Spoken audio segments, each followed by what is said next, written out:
everyone, I am back again, and today I am going to be doing a video that one of my Facebook group members asked for. Shout out to Patty Long. Thank you so much for the suggestion. I'm going to show you how I make chicken chips. What it is basically kind of like pork rinds, but you use chicken skin instead.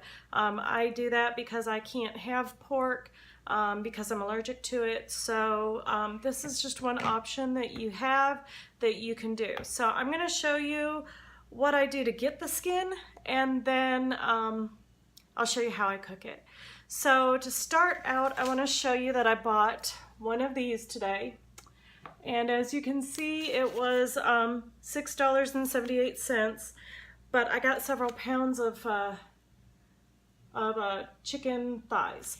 This is the best, other than chicken breasts, to get the skin off of, just because it's the easiest. You're not going to really get good skin off of chicken legs because they're legs, and they're not the easiest things to skin. So I'm going to show you how I skin these, and I'm going to be using the chicken in a recipe later this week. So that's why I'm just going to go ahead and skin them today, because the recipe that I have does not, it can be skinned or it can have skin. So let me go ahead and point my camera down. Now I'm going to tell you that the first thing you need to do is make sure that your knife is good and sharp. I just ran this through my electric sharpener about 2 minutes ago, and so it is really nice and sharp.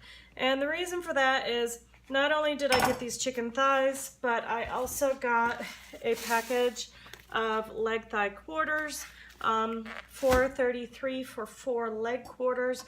So I'm going to, I'm going to cut those at the joint, and I'm going to put the legs aside, and I'm going to skin the thighs. So the first thing you do is you just grab a thigh, and you're going to see that there's a little pocket. So the first thing I do is I just kind of rip off as much as I can. The less you have to do with the knife, the easier it is.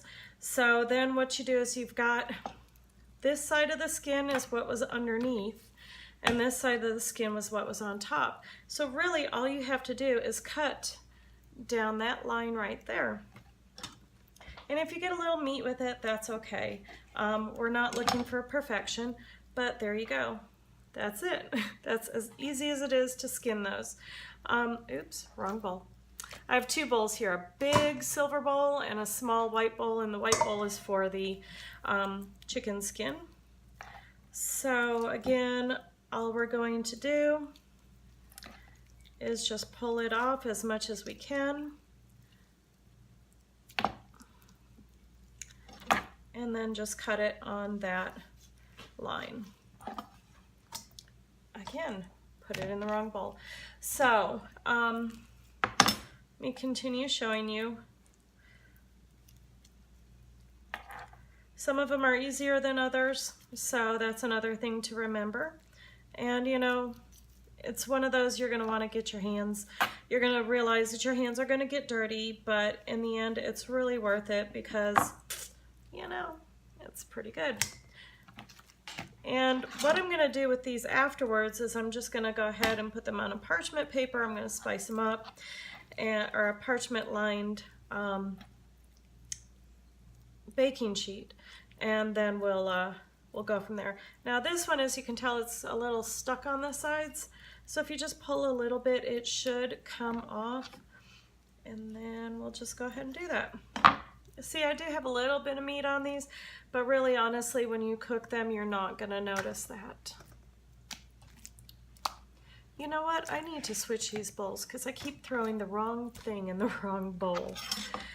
So I like using these for a lot of different things. I like to do some dip stuff too.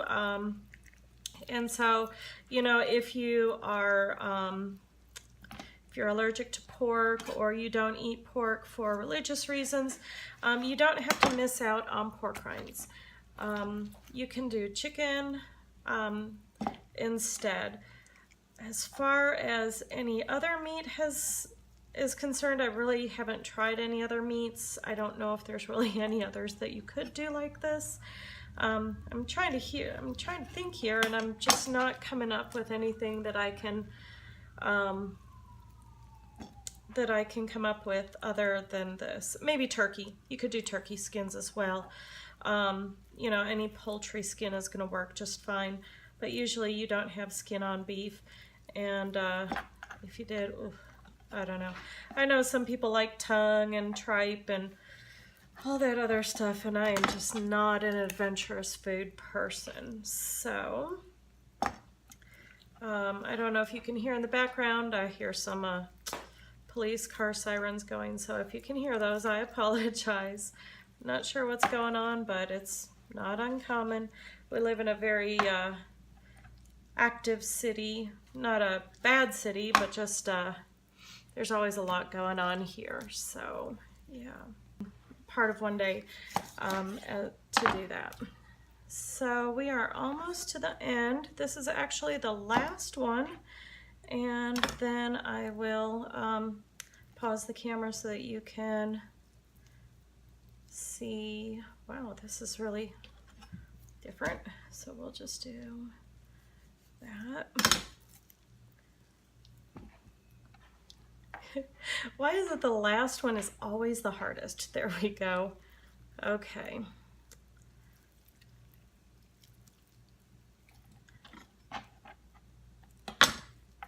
We are almost there, guys.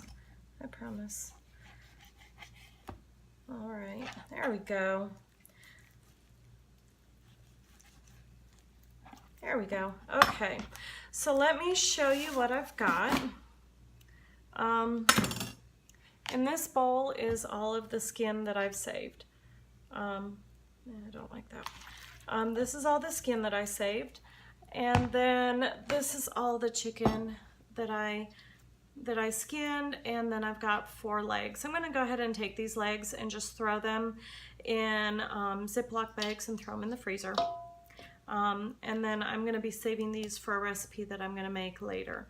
I'm going to make a recipe out of a Betty Crocker cookbook. So bear with me while I wash my hands and get things set up.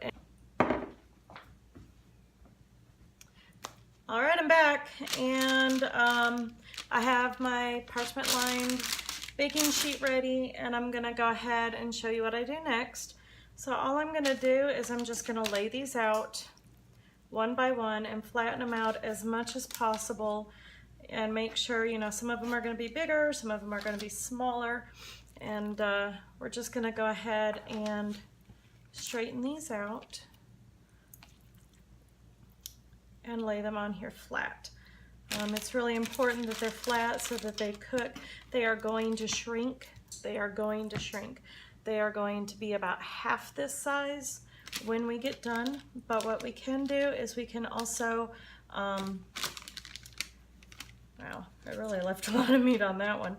But what we can also do is we can break these up once they come out of the oven, and they'll be really good. So I always try to put the outside of the skin up rather than the bottom side of it. And I don't know why, it's just what I do. But let's see, so there's, this sheet is almost done, and I will put the other sheet. I got 2 of these together. I was actually smart and thought ahead. So I thought, you know what, I bet you they're not gonna fit all on here. And I was right. So there's one there. And then I'm gonna get the other one.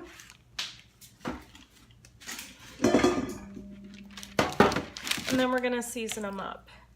Now while you're doing this, think about how you're gonna be using them. Are you gonna be using them for dip? Are you gonna be using them for snacking? Are you gonna be crumbling them up and putting them on salads? Because how you season them is gonna determine how you use them. So if you're going to be using them for a party and you're going to be using it for buffalo dip, well, you might want to put just cayenne and salt on these. If you're going to be eating them as a snack, then you're going to want to put maybe some different spices on them. Maybe a little bit of garlic and onion and ginger. And then I'm gonna, and you know, if you're gonna be using them alongside of a taco salad or with a cheese queso or something like that, then you're gonna wanna put maybe more like cumin and cayenne and stuff on these. I like cayenne, if you can tell. Okay, so let me go ahead and wash my hands one more time, and then I'll season these up.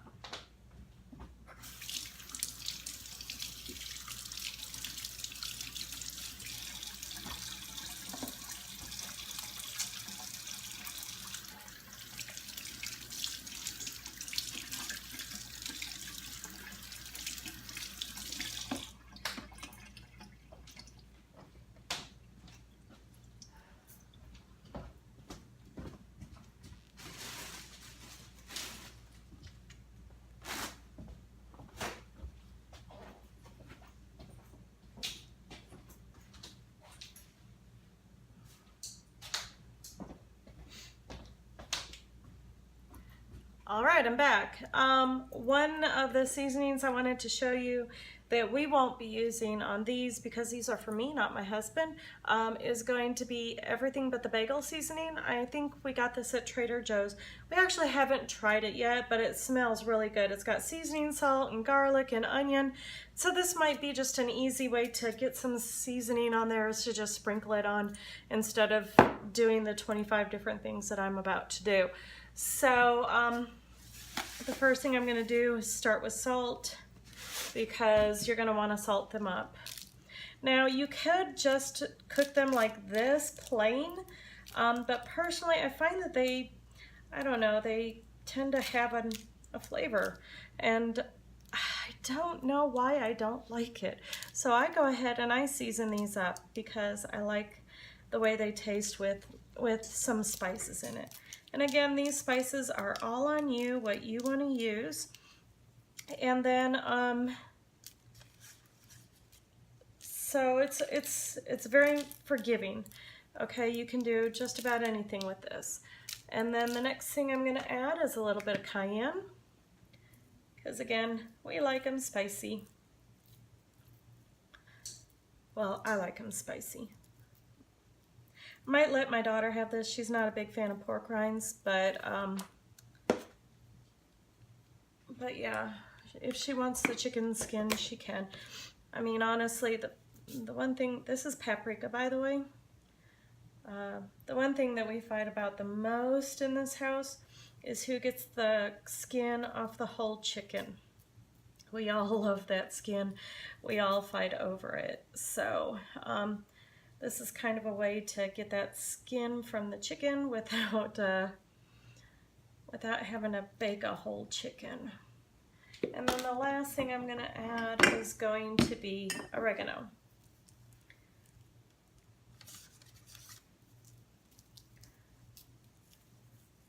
And you don't need a lot of seasoning on any of these, just a little bit. I use the paprika mostly for color more than flavor. But that's it. I'm going to go ahead and put these in my oven at 375 degrees for about 25 to 30 minutes. And when they're done, I will bring them out and I will let you see what they look like.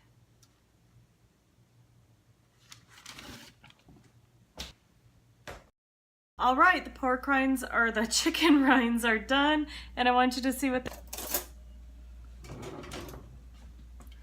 All right, so here they are. And that's it. I mean, they cooked for maybe a little bit longer than I really wanted them to, because my neighbor came over and he was talking to me, and I kind of forgot about him for a minute, but there you go. Those are my chicken crisps. My husband came home and went, ooh, pork rinds. I said, no, chicken rinds, and they're mine, mine, all mine. And he just laughed and he said, okay, I got it. So as you can tell, like I said, they are going to shrink up, and shrink up they did, but that's okay, because that just makes them easier for dipping. And so hope you enjoyed my pork rind recipe, or my, see, now he's got me doing it. So I hope you like my chicken rind recipe, and I'll see you later.